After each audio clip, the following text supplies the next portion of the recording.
Bill Frist.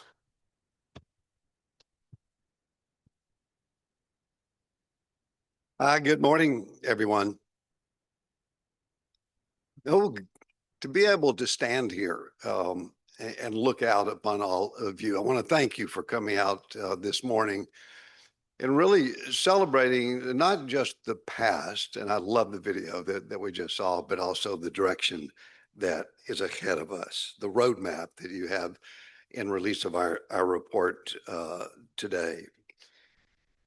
It is really fun when you look at a video like that. I'd not seen that video before of looking back, and many of the faces that you saw there are in this room today, 12 years later, 13 years later, 15 years later, 16 years later. And that's a really a manifestation of the commitment that everybody in this room has and the durability as we look forward to what is going to be required as we achieve what's laid out in our roadmap. As I welcome each of you, I do so acknowledging that duration, that commitment, that longevity, the dedication, the leadership that you saw portrayed in the video, and the determination of amazing people like all of you in the room and the organizations that you represent and the families and communities that you represent.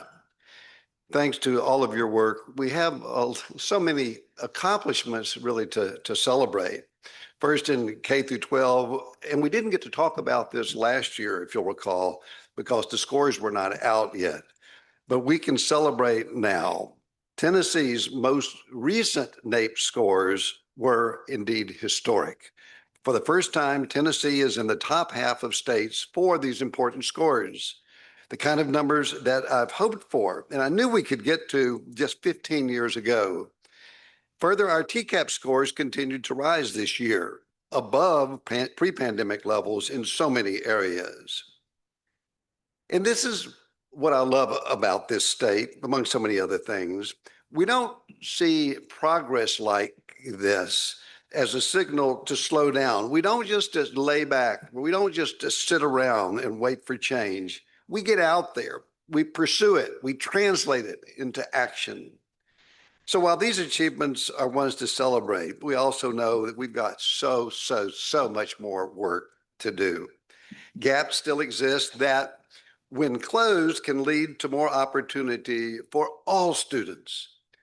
So let's use our collective progress as a reminder and what we've seen from the past and the sorts of statistics that I just released to both celebrate, but let's use them primarily to move forward, to take that path, to develop that roadmap and then actuate that roadmap over time. It means aspiring to do more. It means leading with a vision of where we want to go. That's the importance of these annual reports that we release. You know, when we look ahead, we get to talk about opportunities to explore, opportunities to make real. And there's one opportunity I see today that we can lean into even more than we have in the past over the next 12 months.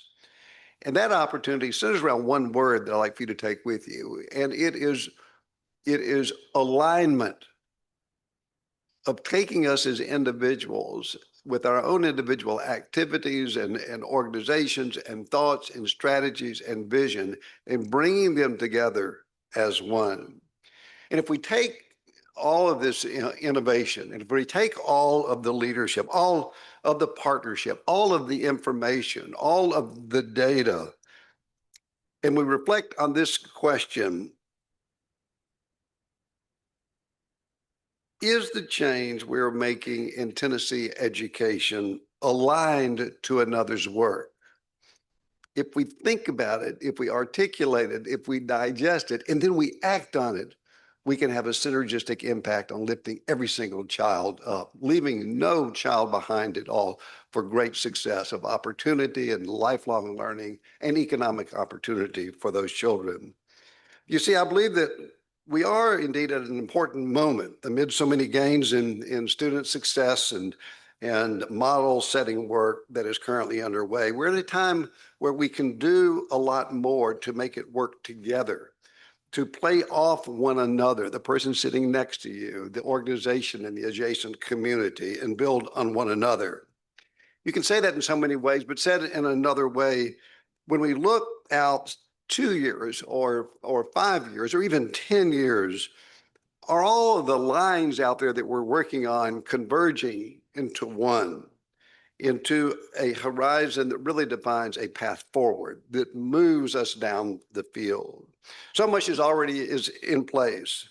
The ethos is there. You heard it from leaders just in the video that we just saw. You can feel it in the video itself, in the students, in the leaders themselves. We want to continue bringing people together to have an impact. As individuals, we can have an impact, but it's really that togetherness, that connection, that being together. The building blocks are there. And I don't think we could have said that when we started SCORE 17 years ago. Today, the building blocks are there. We are innovating. We're using data to drive that change. And lastly, the foundation is there to build on. We've doubled down on foundational policies such as what you represent, the literacy, the assessment, the being able to measure, the transparency, the accountability, the teacher evaluation, the resources and the funding, the foundations that supports the entire education system in Tennessee. We're making all these strides in a changing landscape, a shifting landscape at the national level, and I'd say at the state level. And change is we live it every day, and we see it every day, and we especially see it in education. As funding and oversight is reformed, is changed, we also see new technologies that were not around 3 years ago, just 3 years ago. And of course, there's artificial intelligence and all sorts of new ways, both in the classroom and outside the classroom, to use new technology, to pull students in, to engage students, to immerse students, to make it real in their academics. It affects their physical health, the world that I've spent most of my life in, but it also affects their mental health in powerful ways. The classroom is in this continuous flux, and therefore our certainty, our pathway, our alignment becomes even more important. Whether faced with challenge, which is out there, we know it, or with these great opportunities that we are now better equipped now to address and take advantage of than ever in history. Tennessee is leaning in and moving forward with what we know works, and that's why an organization like SCORE is so important today, what we know that works, and a sense of energy, a sense of optimism, a sense of moving ahead in ways that was just impossible to do in the past. So today we'll be exploring how alignment, the word I'm going to ask you to keep coming back to, could make our efforts work even more in favor of the group education, but what comes down to the individual student. David Mansouri is about to share where we are today and what 4 key priorities can help bring focus to our work and strengthen Tennessee's education system. And I'm just going to kind of fly by here. Then we'll turn our attention to the innovation and practice happening around our state. My good friend, longtime friend, Janet Ayers, will lead a discussion with leaders from Memphis and all the way across the state to Bristol, allowing us to dig into the alignment that can happen out of the great wins they're experiencing, as well as the challenges that they're seeing. And then we'll close today with so what? So what? What can we do when we walk out of here, when we go through these doors at the back of the room today, and use this coming year, 2026, and beyond that to spring forward in a way that we maybe had not anticipated, to face these challenges and have an effect and help give discipline and help give energy to the trajectory of education going forward. For me, all of today's conversations are motivated by one idea, and it's in your chair. It's on the QR code. I hope you carry it with you, and that is moving every student forward. Moving every student forward. I can't help but reflect on a moment just thinking about the video that we saw. There's so many little comments. It was a fantastic video. I thought it captured that ethos, that spirit of where we've been, but where we're going. But when the TCAT student said, "A year ago, I really didn't know what I wanted to do. And after learning all of this, I have a set idea of where I want to go in my career. Overall video, fantastic, but that really stuck with me because it reflects the heart of this vision that we all enter this room with and we're all a part of. A vision and a so what answer, a why of what we do. We, on the flip side of all this, have it's an immense privilege for each of us, and I say this personally for myself, to be able to participate in this endeavor going forward. It's also a huge privilege, and that's why I get so energized by it, but also a huge responsibility to give students today the chance to access deeper learning opportunities than they would have otherwise had.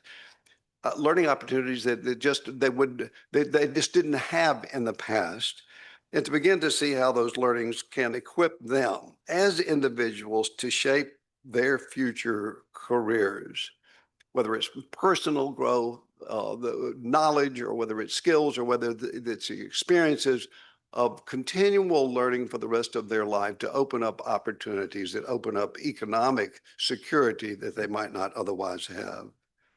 When students have that opportunity to do that, what's neat about it is our whole state will be there. The policymakers and representatives in the room today working with the private sector and the public sector coming together, all aligned around student success. We've adapted through change and turned moments of uncertainty and transition into opportunities to lead. That's what's inspiring to me personally as someone who has spent life in policy and in the private sector. I know that we will continue to do just that. I do want to welcome SCORE's President and CEO, David Mansouri, to the stage. He's going to share the priorities and give us a sense of how we can align to give all students the best shot at success. So I'll close by simply saying thank you. Thank you for being here. All of you have so many other places that you could be at this point in time. You're busy. You have demanding work waiting for you at your desk later this afternoon or your classrooms, but you chose to be here, and I am personally grateful for that. Thank you.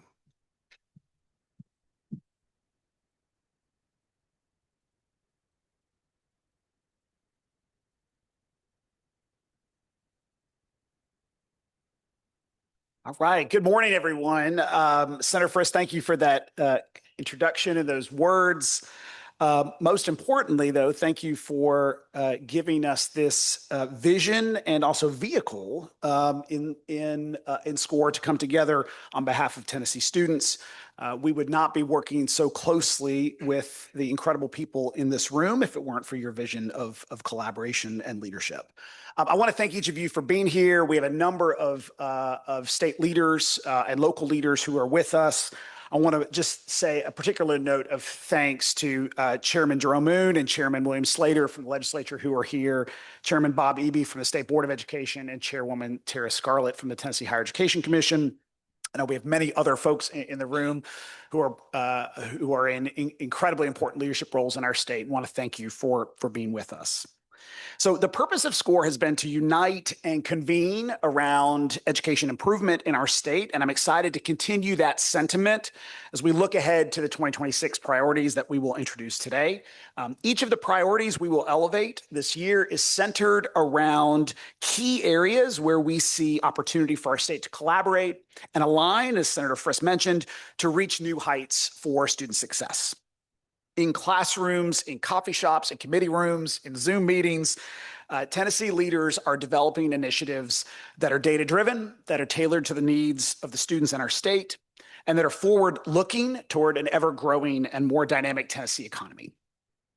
Those priorities span K-12 education, post-secondary education, the workforce, and that's intentional because every milestone in this journey for students matters. We are also seeing that work is paying off. We are seeing gains. We are seeing strides in student growth and achievement, and ultimately student success. The innovation in the state around education is moving us certainly in the right direction. But as Senator Frist said, let's explore the opportunity for alignment and then where we can go next.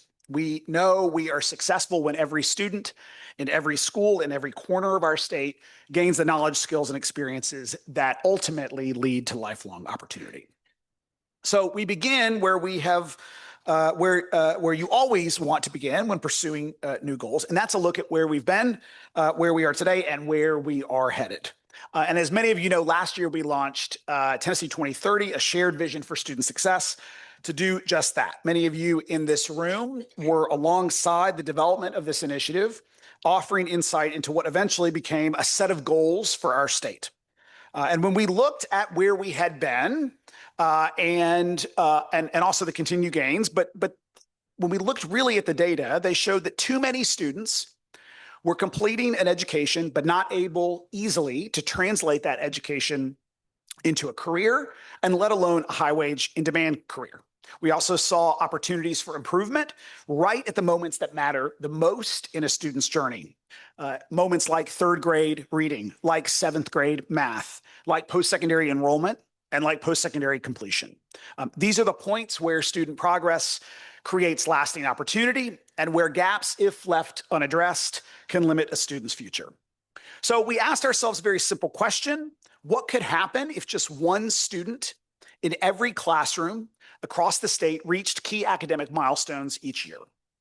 And so we arrived at the Tennessee 2030 goals that you see on the screen. We're just starting to see what can happen. You may have seen in the hallway on the way in the progress against these statewide goals. And we just encourage you, if you didn't, to take a look at those charts on the way out. What the posters and the updated website around these goals show is that Tennessee 2030 gives us a glimpse of what is possible as a state. In each of these goals, we have to remember this pursuit is a commitment. It is not a countdown. And when we can see where we want to go, where we want to head, it's a motivating factor to support the students right in front of us to help each of them succeed. And then to build on that vision in a really tangible way, last month we introduced a set of data dashboards that illustrate the progress Tennessee could make by 2030. The dashboards look specifically at district and institution level data. Anyone could explore this data and see local current achievement levels, as well as a projection of where a district or institution could be if they kept that one more student per year all the way through 2030. And we know when we work as a state to achieve progress, and we have so many times in the past, we can achieve these ambitious goals, but certainly will take all of us working in an aligned way. And so would invite each of you to continue to work with us as we advance these 2030 priorities. All right, so we know where we've been, we know where we are.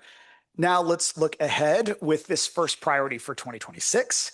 Feel free to follow along in your reports that I know you have in your seats, and I'm going to give a very quick high-level overview of each of the priority areas. So the first priority is to transform education into an engine for economic independence. Today, we have a growing and intentional foundation of work in Tennessee that connects learning to earning. Governor after governor, leaders in the legislature have recognized the need to invest in connecting students to careers that lead to economic independence. So just a few stats to share.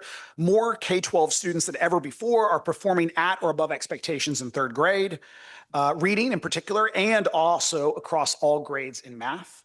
Fast forward to post-secondary, we see our state investing in landmark initiatives like Tennessee Promise, outcomes-based funding, the governor's investment in vocational education, innovative school model grants, and a $1 billion expansion in our TCATs. Tennessee Higher Education Commission recently celebrated a marker.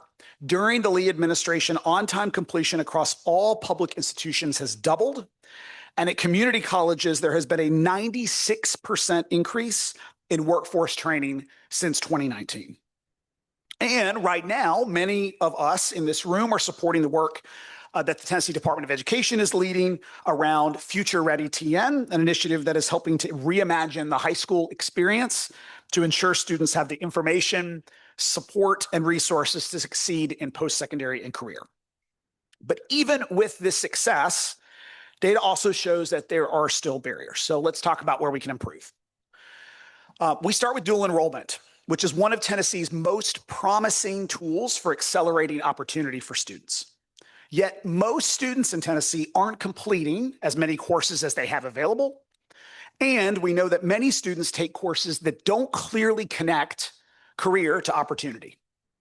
Let's keep going. Let's dig into work-based learning. Research shows that students who participate in high-quality work-based learning are more likely to continue their education and earn a higher wage.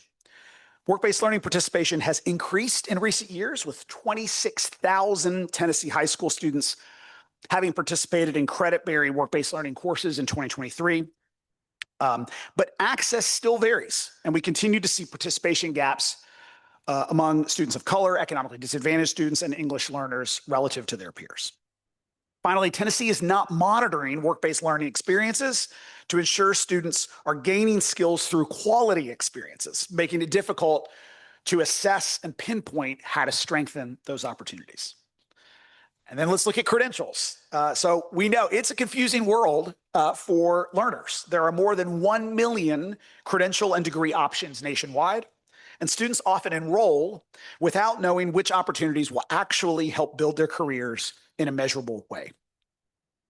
So to transform education into an engine for economic independence, the data shows the opportunity is there. We just need to be more systematic in how we orchestrate all the good work so that the opportunity is easier to achieve.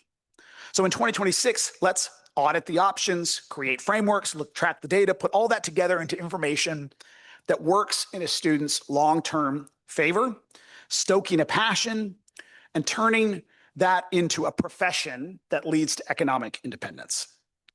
A first step is to continue creating and sharpening, really, a common definition for impact credentials in our state. It's one that many of you have worked with us closely on as we've worked to create a framework for how we define impact in credentials and degrees, one that factors in earnings and job outlook and stackability. A standard definition gives us the consistency to work in concert. So with that in mind, let's specifically build and integrate existing work in 3 areas. First, ensure dual enrollment actually guides students toward coursework that meets their needs and is building toward their future career. Second, let's maximize work-based learning into the effective educational tool that data shows it can be, with a statewide framework, higher quality experiences, and greater employee incentives and involvement. And third, let's continue to support and expand fantastic advising in our state. As I mentioned, there is really important work being done at the Department of Education around some of this work with Future Ready TN work. And we also have incredible advising partners who are showing what's possible for students in our state. I'd also be remiss not to mention there's a higher education funding opportunity in this space too.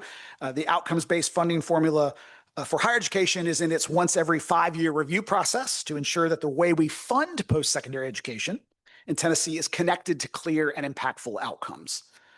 So what if the formula was updated to incentivize completion of impact credentials, those that lead to higher wages and in fields that are growing? How could that change the decisions we make on behalf of our students? And while we consider how to better incentivize credentials that lead to high wage, high demand jobs, let's also use the opportunity to set a higher standard for the non-degree credentials that can help drive our workforce forward. We talk in this priority specifically about education being an engine, and each of these elements is part of that engine that we're working to build. With the incredible work we have going on in our state, an added dose of intentionality to give students the clearest picture of where they're going, I have no doubt we can get them there faster and with more clarity. All right, and we know that none of this happens without amazing educators, which brings us to our next and second priority: elevate excellence in teaching as Tennessee's most powerful investment. Great teaching is the single most important in-school driver of student learning and long-term success. Truly, investment in great teaching is an investment in every student. This is a long-standing focus area for Tennessee, and some of the initiatives that we have pursued as a state, like apprenticeship, more licensure pathways, and competitive compensation for educators, have been effective in closing gaps when it comes to sustaining a strong teacher workforce. But we can't stop at just expanding the pathways to becoming a teacher, as important as that is. We currently struggle as a state to identify effective teachers from teachers who would benefit from additional support. a problem that has downstream consequences. A sign of that disconnect comes in this concerning correlation. In Tennessee's teacher evaluation system today, nearly all teachers are rated as highly effective. However, that doesn't line up with student achievement scores, as we know only 42% of students are proficient in math and 39% of students are proficient in English. So this disconnect also prevents us from uplifting great teachers and offering opportunities to advance in their careers. Without clear teacher career paths that reward excellence, we risk losing too many good teachers to other opportunities. We also need to better align instruction and intervention so that teachers can be more effective. Currently, learning interventions for students who are behind are not always aligned with the high-quality instructional materials that are used for core classroom instruction. A recently released study of a pilot in Knox County schools found that when intervention is coherent with core instruction, students gained months of learning. We need to update our systems and our guidance so that teachers are better supported to accelerate learning for the highest need students. So where do we go on this priority? It's time to rethink how teaching is organized and supported at the school level, and then elevate excellent teachers to advanced roles in our state. Our students deserve the best, and our teachers need more support and investment. So specifically, we have to first identify effective teaching with a stronger evaluation system. This will allow us to elevate excellent teachers, provide all teachers with quality feedback that informs how they can be better in their practice, advance in the profession, and help their students. Second, we have to ensure coherence across classroom instruction and interventions that's based on the evidence about frequency, dosage, assessment, and the use of high-quality instructional materials. Instructional and intervention coherence, paired with better data and intervention practices, will improve the effectiveness of the state's intervention system. And third, staff strategically and reward excellent teachers with opportunities for advancement. Just like any other profession, teachers need opportunities to grow in their career, in compensation, and in responsibility. They're models for doing this while maintaining an essential tie to the classroom and to student learning. All right, our next priority, expand access to high-quality school options for every family in every community. Our state is at a moment when we are emphasizing that families should have greater choice over where they go to school. That has to apply to all students in every community. There are many options, and the ones we're focused on are public schools, including charter schools. And as we consider these options for Tennessee students, we have to answer an important question. Are they accessible to as many students as possible? A bright spot for our state has been the success of more than 100 public charter schools across Tennessee because they are generally providing a high-quality choice to families seeking a unique focus. Let's look at the data. Charter schools are driving educational opportunity. These schools are concentrated largely in metropolitan areas and enroll higher proportions of students of color and economically disadvantaged students than traditional public schools. At many charter schools across Tennessee, students are reaching higher rates of growth than their district peers, according to TVAS. And further, charter school students' ELA and math proficiency rates are also higher than their peers in non-charter schools, and charters consistently demonstrate higher year-over-year student growth. So knowing this data, Tennessee has an opportunity to strengthen high-quality school options by revising a few important processes. First, charter schools are not funded the same as their district peers. Charter school funding has not increased in TISA, the state's public school funding formula, since it was established, despite enrollment growth in those schools. Because charter schools do not receive local capital funding, there's an estimated $2,000 or more per student gap in funding for charter schools. Further, charter schools need modernized ways to be authorized so that they can urgently serve more students. Today, some schools have less than a year from being authorized to the start of the school year to secure and renovate a building, hire teachers, and implement their plan. We also see barriers to students having more choice for other public school options. Fees and a lack of transportation are two challenges with open enrollment when students may want to attend a school that results in them crossing an enrollment zone, a district, or a county line. The state can do more to ensure families can also choose to attend traditional public schools that may be outside of their assigned enrollment zone, but would better meet their educational needs. The bottom line here is that families in Tennessee are experiencing an increase in options, and we need to increase support to expand the wide array of public school options that are available in our state. We can do better to support options that meet the needs of students and that deliver on strong academic outcomes. It's time for first, greater investment into the charter school direct allocation in TISA. Leveling the playing field for students in the environments they learn is really crucial. Second, modernized charter authorization pathways for multiple school operators and for new start schools that meet critical workforce needs.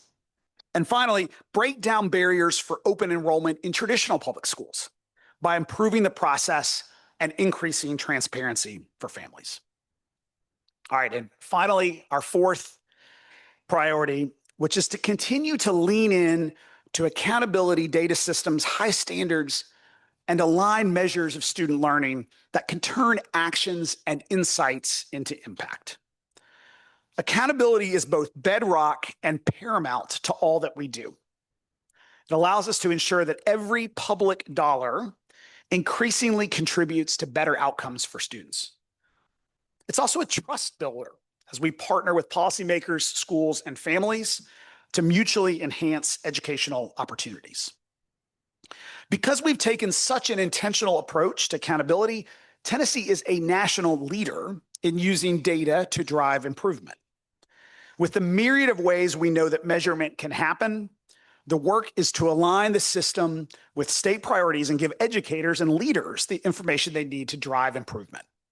So let's take a closer look.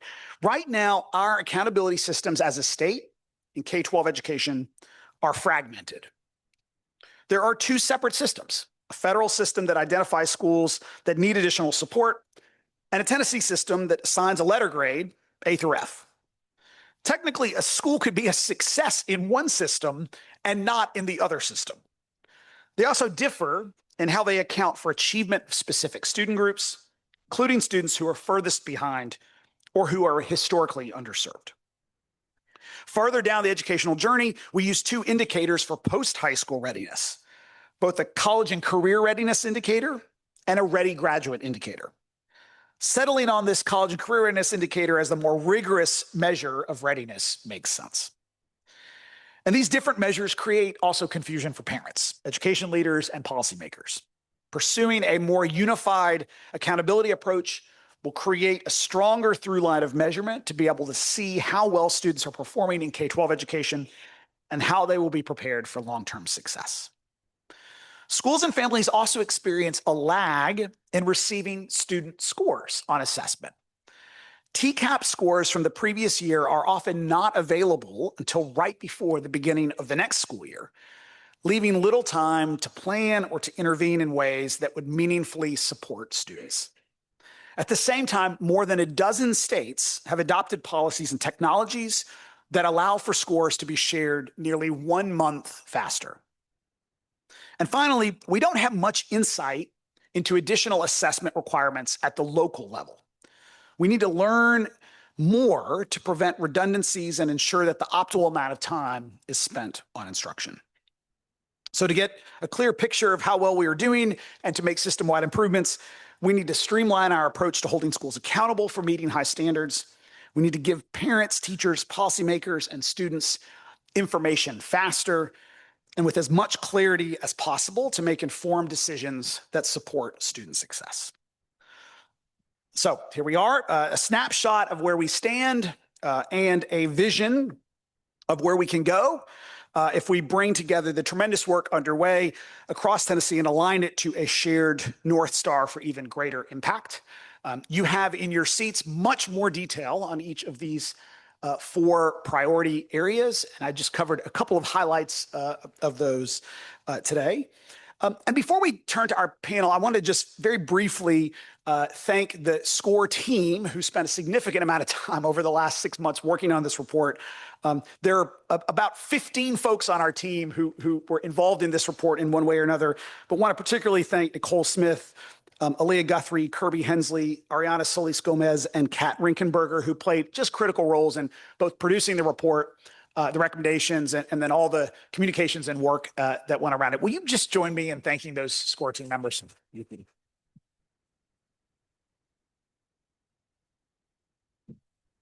Okay, now to add more substance, talk about what this work actually looks like on the ground. I want to invite our panelists to the stage alongside SCORE board member and chairman of the Ayers Foundation Trust, Janet Ayers, who will lead this discussion. Janet is a true friend to education in Tennessee, having served on numerous boards and held other leadership positions around the state. Her work with the Ayers Foundation Trust is also noteworthy, I think, in the context of today's discussion, as she has championed educational improvements across our state, but particularly in rural communities of Tennessee that are putting students on a clearer path to a career. It's really an honor to have Janet here to moderate this panel. And Janet, I will turn it over to you. Thank you. Thank you, David. I am so happy to be here to moderate this panel. When I met each one when we came in, I felt like that I could just let them talk and we could learn so much. I've been told, and I have a screen in front of me, that we have 40 minutes. So while everybody's getting settled, I want to do a quick introduction from our panelists and let us get started. We have Dr. Ricky Gibbs. He's the Chief Executive Officer of Lead Public Schools. Comes from us from education, was a Principal of the Year. It's the turnaround king from what I understand. Dr. Annette Tudor, Director of Schools in Bristol, Tennessee City Schools, was recently named the 2026 Superintendent of the Year.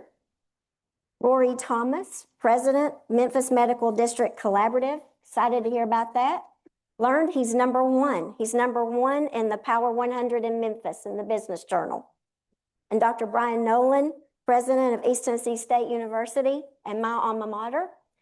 Under his leadership, graduation and retention is the highest it's been at ETSU, and he was just inducted in Tri-Cities Hall of Fame. So thrilled, as you can see, what a distinguished panel that we have. And as David just mentioned, this report calls for really a bold movement.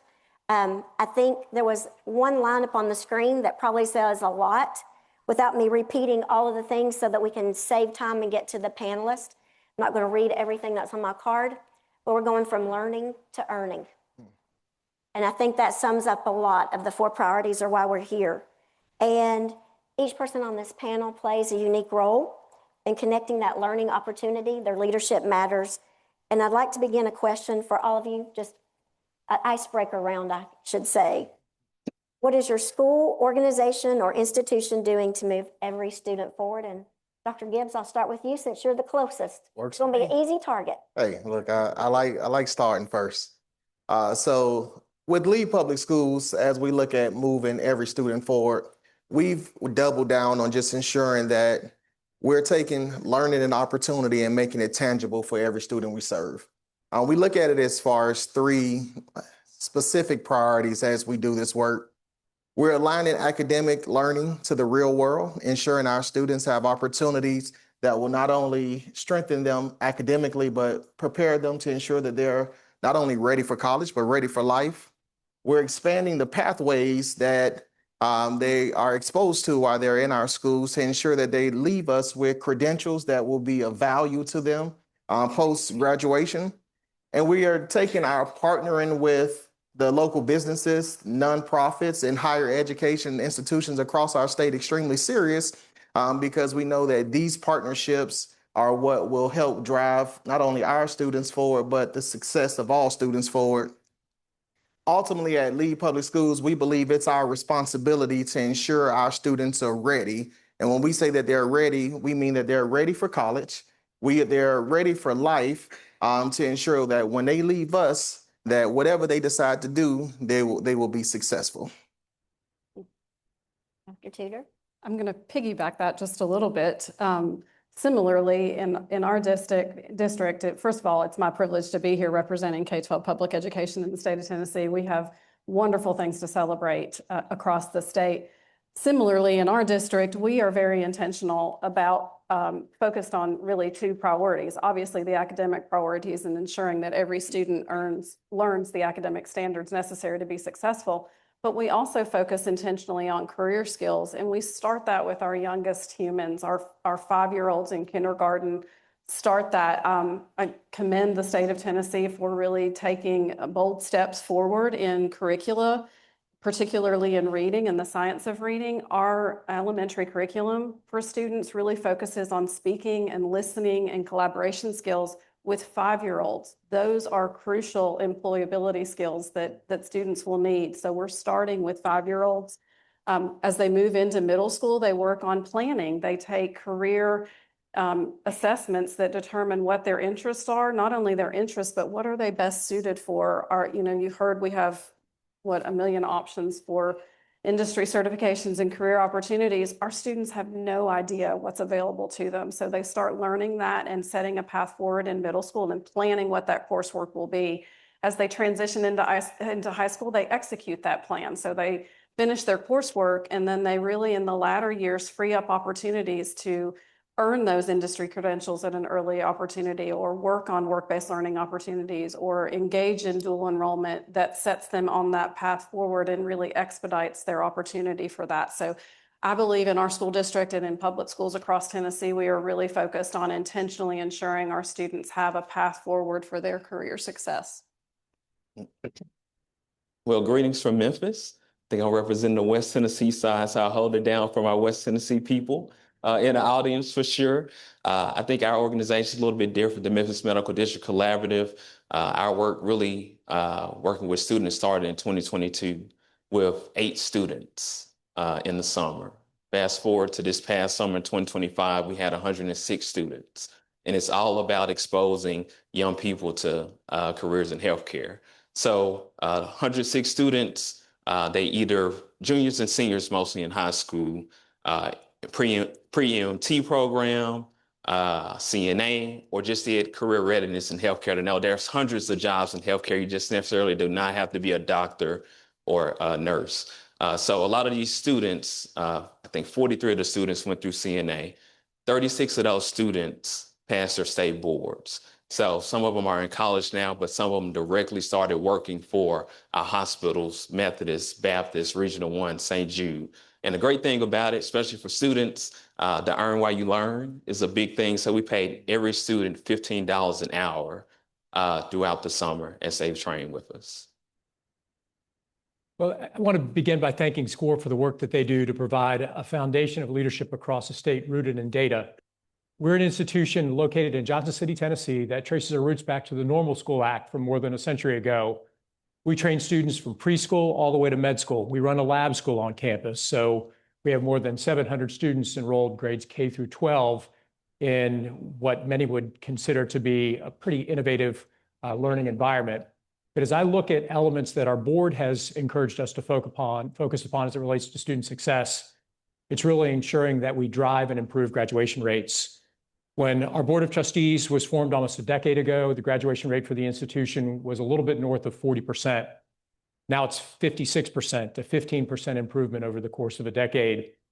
But that doesn't apply to all student groups. So one of the things that we've done in the past year is to really focus on first generation and low income students and ensure that they have the same level of high intensive advising that other students who fit into that group have, but are on campus and have very different success rates.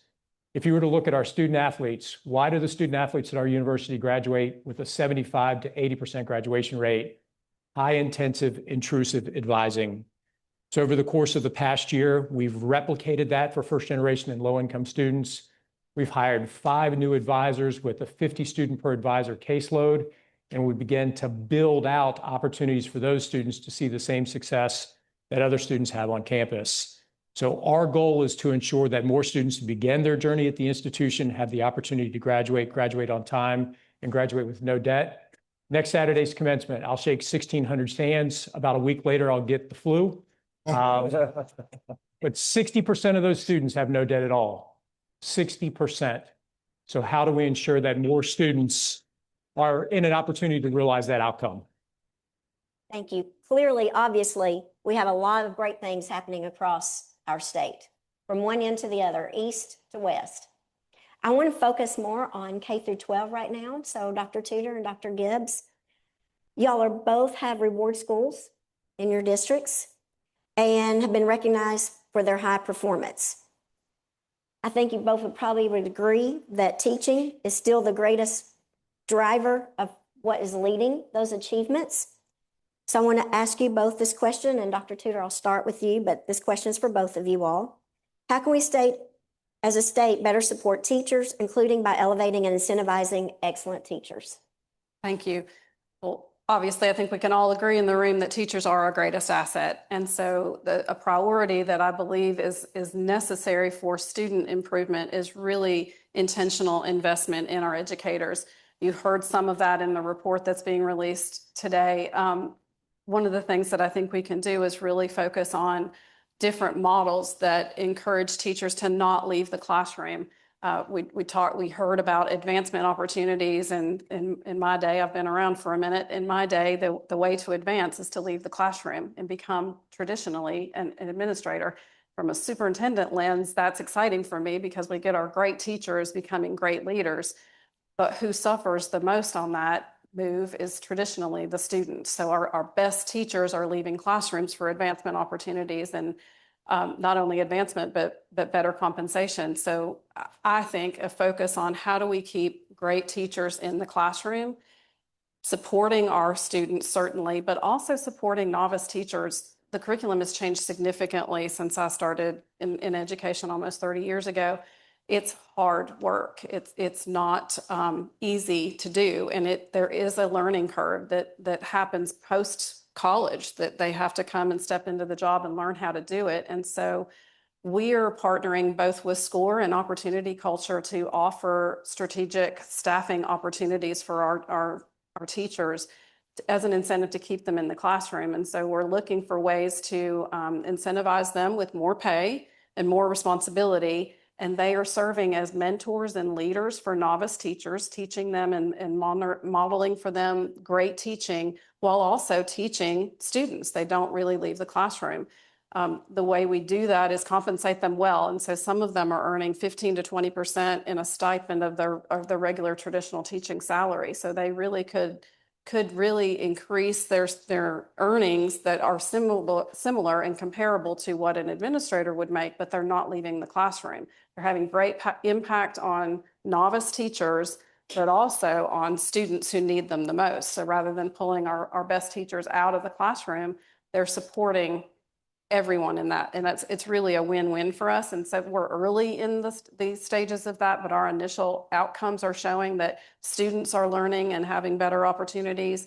Teachers and the learning curve of a first or second or third year teacher, that learning curve is better supported and mentored by experienced teachers who have the knowledge and expertise in a content area. And we're seeing great success with that. Thank you. Dr. Gibbs?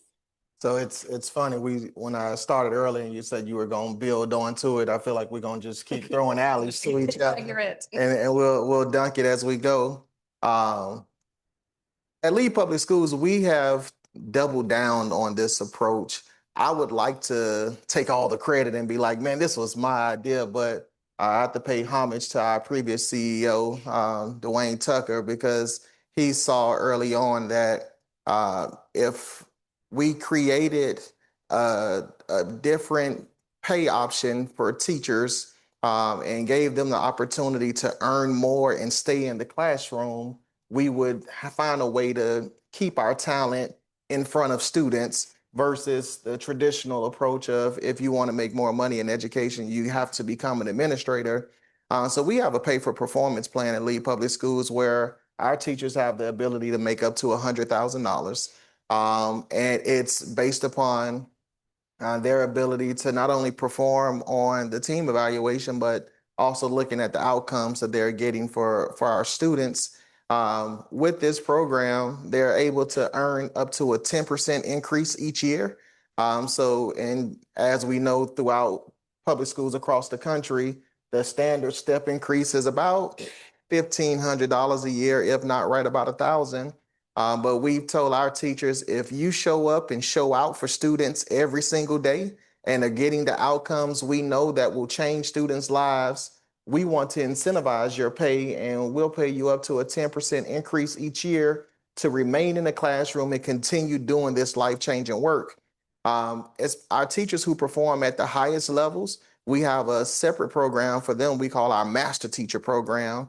And when you become a master teacher at Lee Public Schools, that allows you to not only earn that 10%, but then it also allows you to take on more leadership roles.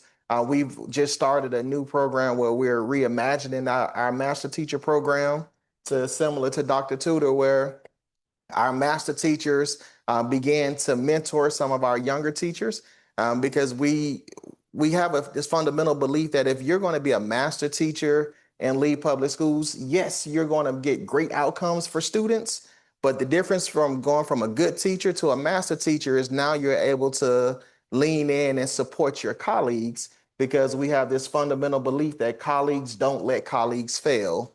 So if you're in our schools, we want to make sure that our best teachers are not only incentivized to stay in the classroom, but they're driving the outcomes for our young people, but also leaning in with their colleagues to ensure that we're strengthening the teacher force across the board. Thank you. I think the irony in hearing you all talk about that, and we're talking about one of the 4 areas that SCORE is focusing on, is those high impact, high earning potential programs. And we're talking about the strongest driver for success for each student, one student is the time at teaching. And the fact that we're actually sitting here talking about how do you pay them well?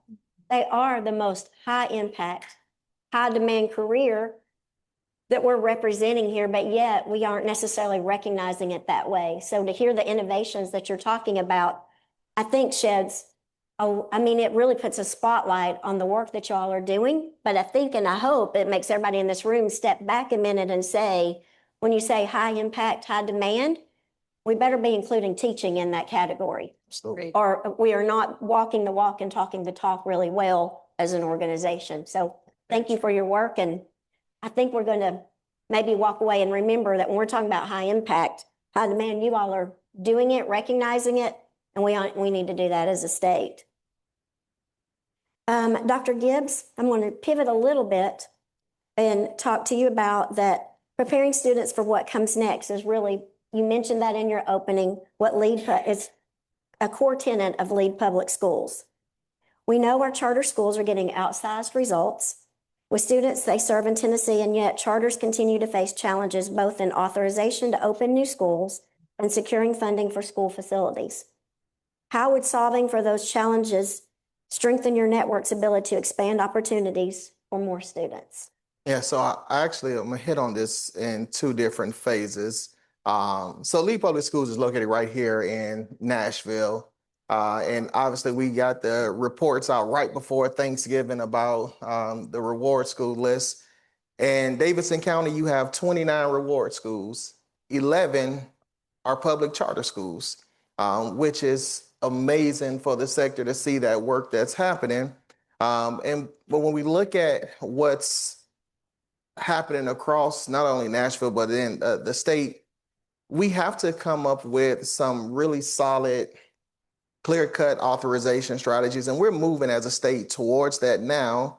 But if we solve the authorization challenge for charters, we're not doing like a favor for charters. This is about doing what's best for children. I often tell people I have this thought process that I lead at Lead Public Schools and talking about how we're going into the right neighborhoods and making sure that we're giving families the right type of options. And I tighten it up with this analogy from Chick-fil-A.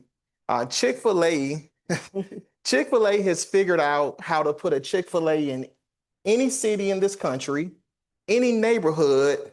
And if you see 20 cars in a drive-through, you know you're going to get through that drive-through in 2 or 3 minutes. If you like me, you're going to order a number 1, get your fries with some barbecue sauce, and then that lemonade. You're going to get up to the window, you're going to pay for your food. They're going to say, my pleasure. Doesn't matter where it is. But we put schools in affluent neighborhoods. We think that those schools are going to get a certain type of outcomes. And then when we put schools that are in some of our downtrodden, our most economically disadvantaged neighborhoods, we think, they might not be able to do it. And I challenge our thought process and say, if Chick-fil-A could put a Chick-fil-A in any neighborhood and everybody knows that you're going to get your food and say, my pleasure, why can't we do that in education? Why can't we as adults figure out to say, this is the best model to really move education forward and not get caught up in all the hoopla of how we label the school and say, let's put this school in this community to ensure that families have a world-class option. And to me, that's how if we figure out some of this authorization challenges, we're able to move the work forward because we'll be able to give families a high quality option in every community because every child deserves a world-class education. I often tell people when we look at students who are economically disadvantaged, that tells you how they can go to school and eat lunch. If you're economically disadvantaged, you might get free or reduced lunch. Has no bearings on how you learn. So if we can ensure that we're putting great schools in every community, that will not only strengthen the charter sector, but also strengthen education across our state. When it comes to facilities, we often know that our charters, and we heard it earlier, we're investing thousands, if not millions of dollars in facilities that our traditional public schools don't have to invest. So if we are able to figure that part out as well, we're able to reallocate those funds to ensure that we're doing what's best for students. And like we just talked about, those are funds that we can reinvest in our educators to ensure that we're paying for performance to ensure our students are getting a world-class education. Thank you. And I think the most important thing you're saying there is that every student deserves quality and choice. Yes. And it can look a lot of different ways. And we have a tendency to put barriers in place. And thank you, Dr. Gibbs. I will be getting a peppermint milkshake after this because you've now put Chick-fil-A in my head and some waffle fries. So I'm going to turn now to the other end of the continuum of education. And Dr. Noland and Mr. Thomas, I'm going to focus on what your institutions are doing, where we're going from the learning to the earning and how we're connecting. Both of your institutions have developed several impressive partnerships like Hire Local 901 Memphis and ETSU's multifaceted education and employment and their partnership with Ballad Health. I'll start with you, Mr. Thomas, but this question is for both of you all. Can you tell us about the importance of partnering with local employers to connect students to high-demand jobs, and what tips do you have for others who may want to forge similar partnerships? Well, I think it's good to kind of give a little context as well about our organization as well. So just even looking at the screen here, doctor, and then Rory. So even when I first talked to David, it's like, I'm not an educator, David, but what we're doing is really helping students, adults, really get access to living wage jobs at hospitals. So for our organization, the hospitals that we have and the colleges that we have, the major foundations we work with, such as the Hyde Foundation, it's an anchor-based strategy where these CEOs come together to really, of course, employ a lot of people, have a lot of students on a lot of real estate, but the surrounding neighborhoods have really suffered a lot of decline and disinvestment. So the residents around the medical district, 66% African-American, 41% living below the poverty line. But yet we know about the healthcare sector that there's just such demand for healthcare talent. And as our CEOs tell us, it's not just a Memphis problem, statewide problem, it's a global problem, the healthcare workforce shortage. So the Hire Local program really got started. How can we help address these employer needs with residents who live so close to these hospitals, who could just possibly walk to work, take public transportation to work?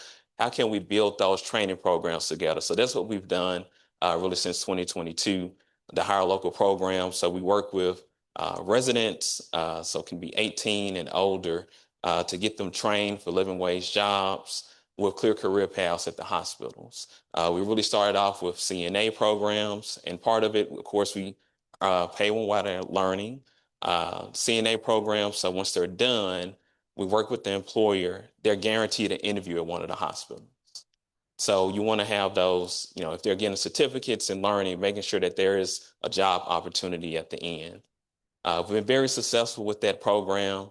Now we're really growing the program to more even higher wage positions. So EMT, medical assistants, LPNs. And as you get into these longer programs now, where 6 to 12 months, and some more context as well about most of the individuals that we work with, 86% are low to moderate income individuals in that program. So it's important for us to be able to help them earn while they learn. So we provide living wage stipends while they go through the program. We provide academic support and tutoring. So we work with Southwest Tennessee Community College, University of Memphis, TCAT Memphis as well to get them into these living wage jobs. So we've been quite successful at it. I think we're becoming a national model, but the key thing is employer driven for us.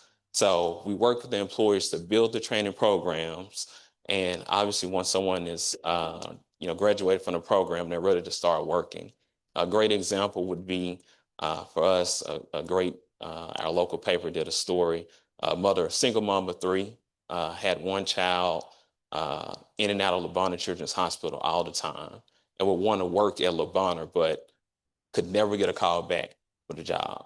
We were doing a specific cohort for LeBonner Children's Hospital.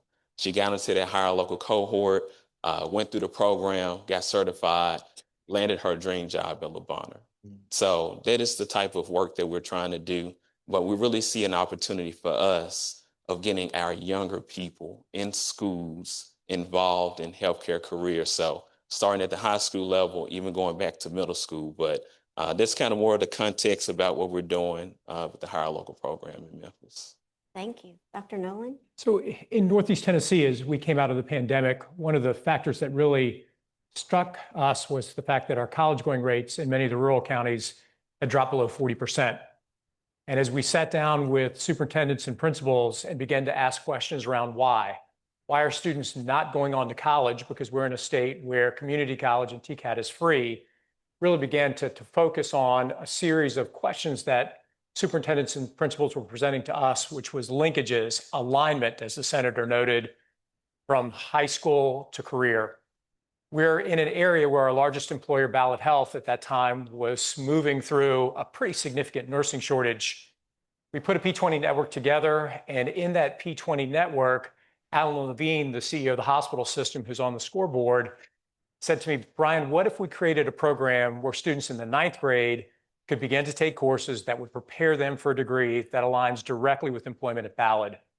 So was fortunate to apply through Ballard and receive Bloomberg grant funding. And we took our P20 network, which is led by Dr. Jeff Morehouse, and literally applied that to the work with Ballard. So what is being built now in Northeast Tennessee, and there are more than 200 students enrolled in this initiative at present, is students in 9th grade, 10th grade, 11th grade can take dual enrollment courses at TCAT, dual enrollment courses that are paid for by the dual enrollment grant, that then directly align to an LPN that they'll receive upon the point of graduation from high school. We've then took our work with Northeast State and with nursing faculty and did something that folks said wasn't possible, to take TCAT credit and directly crosswalk that to university credit, so that students who are in that LPN program have an expedited path, either an RN or BSN. So all of that is underway, and it's a locally grown initiative to address a nursing workforce challenge. But as we've begun to get some momentum, we're now looking to see how we can apply that in other fields. Another major employer in our area, Eastman, has some significant workforce shortage issues as well. So we're working with Heath McMillan at TCAT Elizabethton to say, how can we take TCAT credit and align that to students who want to move into our engineering technology programs? But all of this is designed to provide incentives to students in high school to maximize the impact of the dual enrollment grant, to put them in a position to have a meaningful college credential at the point of graduation, and then move on to post-secondary education. That P20 framework, something that for me goes back to work a long time ago in a Gear Up Nexus. For us, it doesn't matter where students go to college, 2-year, 4-year, public, private, just go. And that's the message that we're driving home in Northeast Tennessee with this partnership with Ballard, is ensuring that all students from Johnson County to Unicoi County to Washington County have the opportunity to graduate and receive meaningful credentials with guaranteed employment on the back end. Thank you. I think the through line from what I hear from both of you all is the alignment between education and the workforce needs. It's not competition, it's collaboration. I believe, Rory, I've heard you say that when I was doing a little background checking on you. It's quite impressive.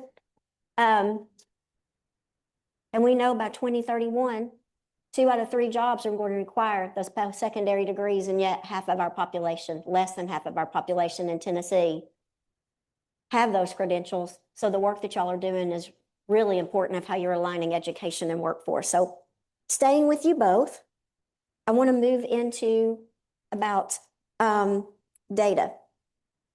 How are you and your partners using data to inform which opportunities you launch and scale, and how could the state do the same to ensure more students have access to the opportunities that data tells us will prepare them for high-wage, in-demand careers? Really touched on that. Dr. Noland, I'll start with you and then go back to you. So as we were building out the P20 network, one of the things that our high school partners shared with us is that there was an absolute lack of data around what happened to their graduates after they moved on from Science Hill High School or Unicoi County High School onto post-secondary education. So we began to build high school feedback reports across not only East Tennessee State University, but our partner institutions as well, so that principals and superintendents had a sense of what happened to those students as they moved on, where they went, and how they did in entry-level courses at the university. In an ideal world, I'd love to have the ability to take what is one of the best P20 data systems in America and have greater access to it, because we'd like to be able to define for students and parents, here's what happens when you receive an associate's degree, here's your earnings potential. We'd like to be able to define for policymakers how many of our graduates are staying in North to East Tennessee and the contributions they're making to the region. But we're trying to back map some of that locally. So we're working with employers to build our own P20 system. We're working with the private institutions in the region to do likewise, because data needs to drive our decision making. And one of the powerful elements that we're putting in front of foundations is the impact of the initiatives that we have underway. But if I were king, I'd love to have greater access to that P20 data system. I wish you were king. We all want it. For us, again, it's the power of collaboration. So having our employers, our hospital partners, working with our local colleges, so Southwest and University of Memphis, TCATS, University of Tennessee Health Sciences Center, Baptist Health Sciences University as well, coming together to build the training programs for these students.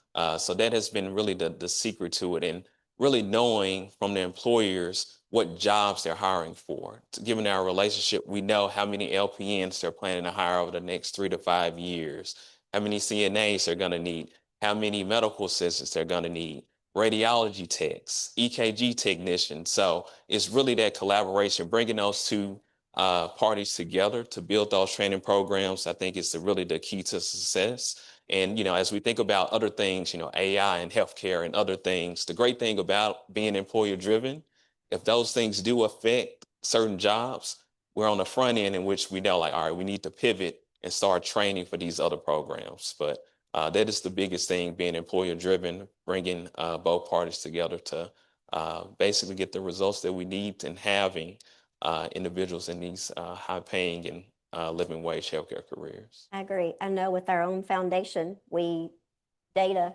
rules the day for us too. While we're trying to get our students through and through post-secondary and back home, I want to be able to put that tool in the counselor's hands so that they're advising well and helping them, lead them to those high impact, high demand wages. I want to remind this group too, so I'm going to take it from, we've gone to that end of the spectrum of education. We'll bring it back to K through 12, and Dr. Tudor, I'll have a question for you, because I want to remind this group, one of the things that SCORE in Tennessee has done well is the accountability system and the data that we use in the K through 12 system. We're seeing those numbers where we're increasing, and really the core measures that we were in the lowest percentile before we started measuring, and now we're in the upper quartile. I don't know that we've celebrated that enough. I think it's great that we as a state are not planning on staying where we are, because back to earlier, if you looked at those students on this Hillsborough High School, which is a great way to start. If you think that only 60% of them are going to be proficient in math, there's a lot of students on that stage that are getting left behind, and that's not okay. So, Dr. Tudor, I know that you've done some really innovative things in your school system, being the director of schools. How has your district implemented a coherent instruction and intervention system that provides that high-quality supports that student needs? Because we all know the data is important, the assessments are important, but if we aren't getting those core tenets back into the classroom, back where we were talking about one of the priorities about high-quality teaching, we're not going to get them to these programs at the other end of the spectrum. Yes, thank you. I wrote down the word of the day is alignment, and I would agree. I think that's what we've done intentionally, is align a lot of resources and support systems for students. What you'll find in any classroom, I think, in the state is that there will be students sitting, one student will be 3, 4, maybe 5 years behind, sitting next to a student who's maybe 2, 3, 4 years ahead, all in the same classroom. That presents a significant challenge for classroom teachers to try to figure out how do we get these students improving in their skills so that they can master grade level content while also not holding back our best students and encouraging them to accelerate further. Alignment is what we found has worked. Previously, we did an intervention model that we found, according to our data, was not proving to be successful for our students. Students were engaged in intervention 30 or 45 minutes a day in reading or math. They would engage in those opportunities, sometimes with an educational assistant, not fully trained in literacy or instruction, but trained in the intervention model. Most of the time, students were engaged in intervention strategies that didn't align to core content in a Tier 1 classroom. So they were working on materials that were different than what they saw in the regular classroom, different reading materials. Many of them oftentimes were on a computerized program, not even engaged with an adult helping them with their lack of skills or skill deficit. What we shifted to was aligning our resources. We focus intentionally on a great step forward that I think the state of Tennessee should be commended for is the use of high quality instructional materials. We have that in all of our classrooms now in all of our content areas. The best materials are in Tier 1. And so we started to use those materials in intervention with our students. Our students now are in our district. We have certified teachers who are interventionists in math and reading. And when students leave the classroom to go to those sessions, they see Tier 1 materials. And most of the time they're previewing that information. So they're getting the vocabulary ahead of time. They're pre-reading the text selections. That then translates to confidence in the classroom. When they go back into the regular classroom, those students can better engage. They see that they have some knowledge that previously maybe they didn't have. They're assimilating that information into the classroom. They're more confident in mastering that content, and we're seeing direct results from that. Our students are having greater outcomes. So high dosage, low ratio tutoring, the model that we have in the state of Tennessee has been a game changer, I think, and we've really shifted our entire intervention program to focus on using high quality instructional materials in those tutoring sessions. The other thing I would say in terms of alignment is we put every support person at the table in planning and preparation for students. So our special education teachers, our teachers who are supporting English language learners, our interventionists are planning weekly or biweekly with the regular classroom teacher down to the individual student level. We know how much support every student needs, and when they go to those different resources, all of that is now aligned with high quality instructional materials and the support that they need based on their individual deficits. Well, you all can see the clock there, so we're almost at time. Lightning round. That means I probably talked too long. No, there is so much to cover in all of this. So lightning round really is lightning round. Tennessee 2030 goals. The question for each one of you all is, what is one bold step, big or small, that would move Tennessee closer to a future where every student is on a clear path to economic independence and lifelong success? Dr. Noland? One of the key elements that determines student aspiration is cost. And if you were to ask questions to students, why are they not moving on to post-secondary education? One of the central elements will be cost. This is a state with a diversity of financial aid programs, but how can we ensure that those programs are continuing to meet their mark? So if there's one thing that I could do, it would be to ensure that we as a state continue to invest more in our financial aid programs from the TSAA all the way to aspects such as the Aspire element that rewards low income students who qualify for the lottery scholarship. So that would be the one, but you had me a while ago on peppermint milkshakes. So if we could weave that into the solution, that would be wonderful as well. Mr. Thomas. I would just say exposure to careers early. So not just high school, middle school, even elementary, of letting young people know. For me, healthcare, immediately probably young people think nurse, doctor, but there's hundreds of jobs in healthcare. And then even just going back, if I was exposed, side joke, to how much hospital CEOs make and being in healthcare administration, I probably would have went to school in healthcare administration as well.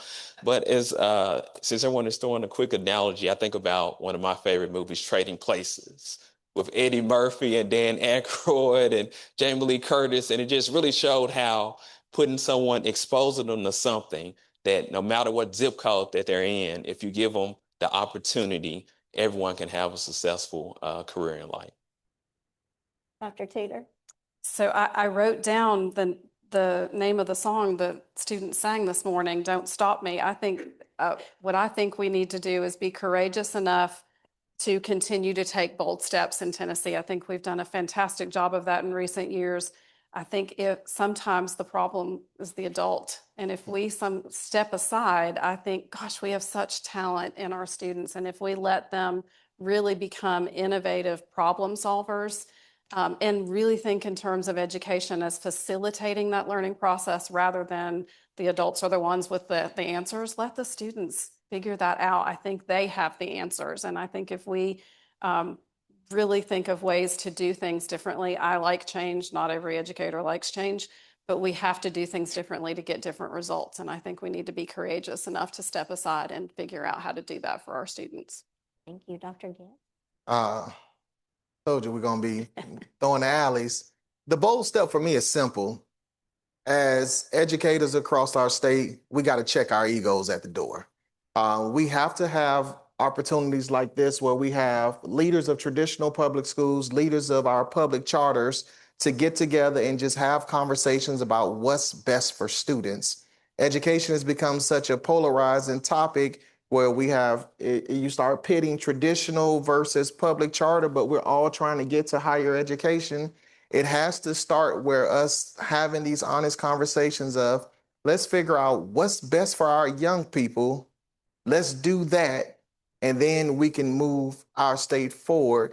Because as long as we keep certain strategies in the charter sector or the traditional public schools keep certain strategies in their sector, we're not doing what's right for every student. We're only doing what's right for the students that choose our schools.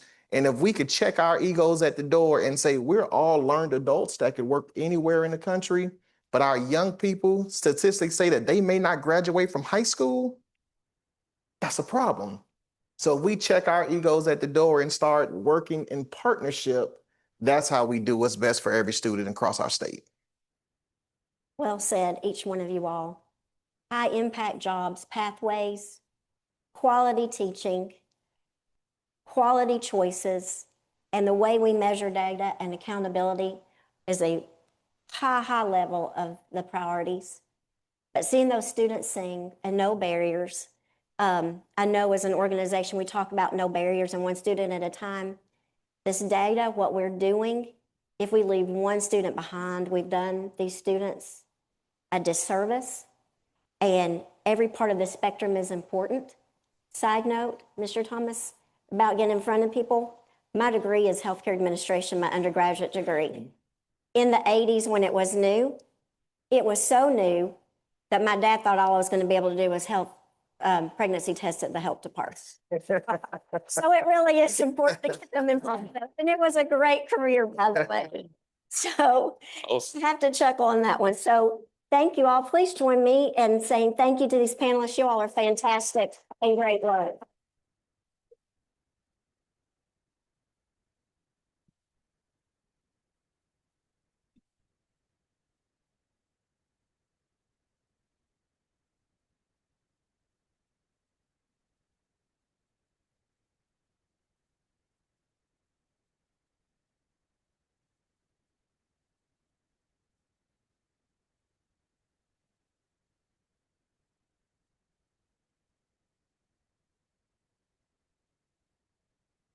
Thank you, Janet, for facilitating a really unbelievable discussion. I started taking notes and didn't stop taking notes throughout. So let's all give Janet, our moderator and panelists, one more round of applause.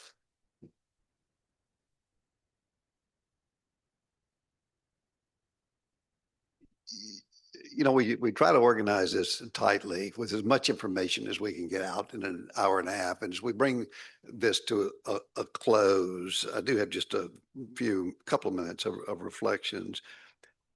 I guess my big hope is that all of us take time to think about what we've just heard, and then obviously take time to read the report, which will stimulate even more ideas. I think we need to take time to view the specific recommendations that are outlined in the report. And David did a great job in terms of, just walking us straight through both the past and the future and the pathway coming there. But look at the specific recommendations that are outlined. And I want to encourage us to use those to start conversations. And the conversations have so much power because people are thinking different things, but until you articulate and give them the opportunity to talk, to engage, it's hard for them to crystallize and to translate it into action and to align, which is our ultimate goal. My notes are so complete. So comprehensive here. Dr. Tudor, when you basically say conversations to include students, when I was thinking about conversations, engagement, and alignment, students came, but it was kind of at the end. And I think just you're pointing it out here, I will include students much more coming forward. And of course, not on Sunday, but on Saturday or Friday or Wednesday. Now I'm going to be going to Chick-fil-A. When it comes down to lemonade or milkshake, I'm not sure. Probably to the milkshake.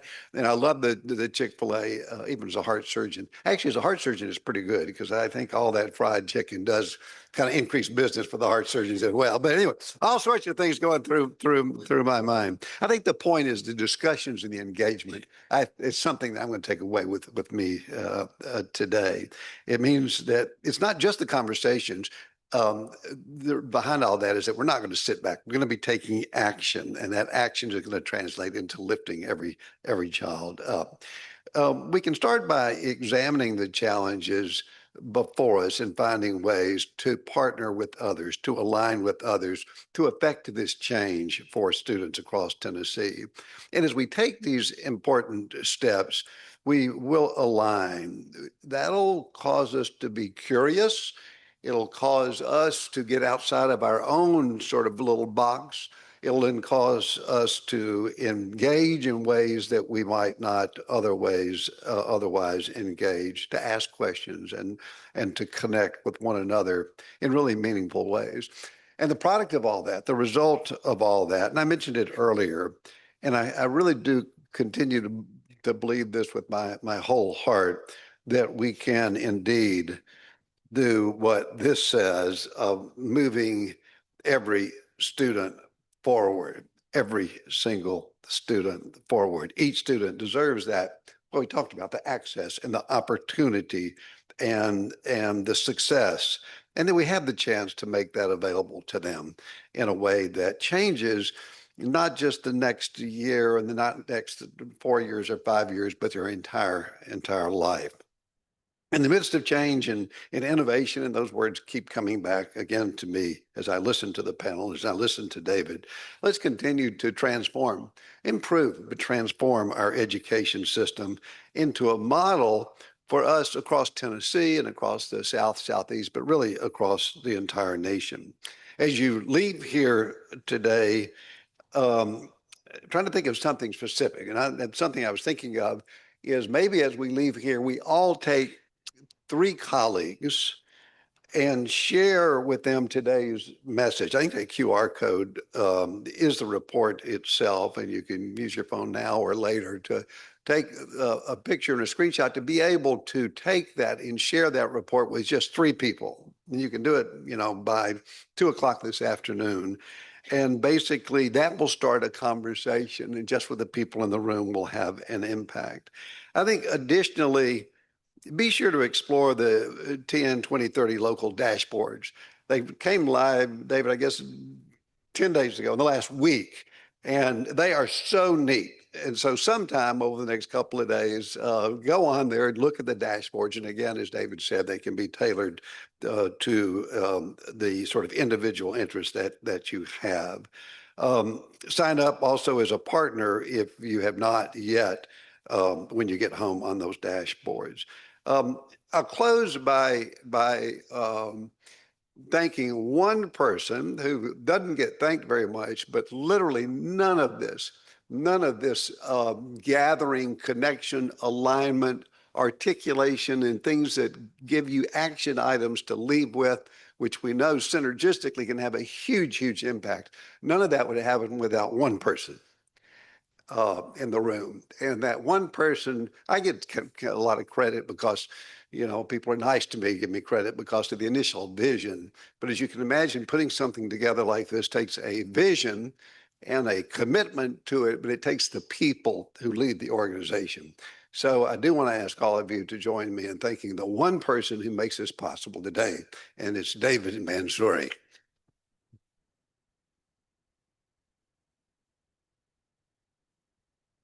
We've been together a long time with that, but it really does come down to David's commitment, his clarity in thinking that he can translate down to give us a really disciplined and an understandable way to act, coupled with his character and integrity, and of course his leadership, which I get to see every single day, and our team who he works with, and he quickly gives credit to them, and that's appropriate, but get to see that leadership in action. So I do, David, thank you.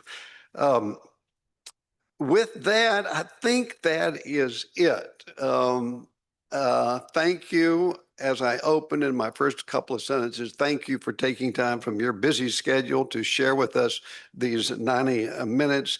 I personally, the team at SCORE, looks forward to working with you on a daily basis, on a minute-by-minute basis as we go forward with the initiatives that we've outlined today.